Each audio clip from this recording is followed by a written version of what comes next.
Najee, you mentioned it's the second year, but there's some new guys on that line too. How James and Mason fit in with that group? Yeah, so we got new guys like you said.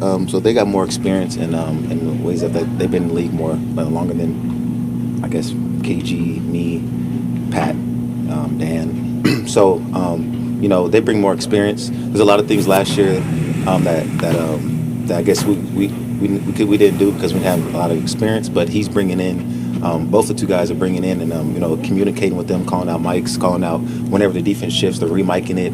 They're calling out.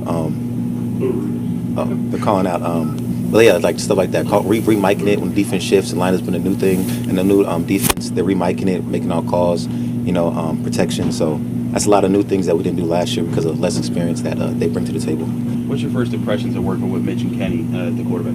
Yeah, Mitch. So right when we drafted Mitch, I actually flew out here the next day just to meet him and flew back to Texas to train. But I just want to meet him in person to see what type of guy he is.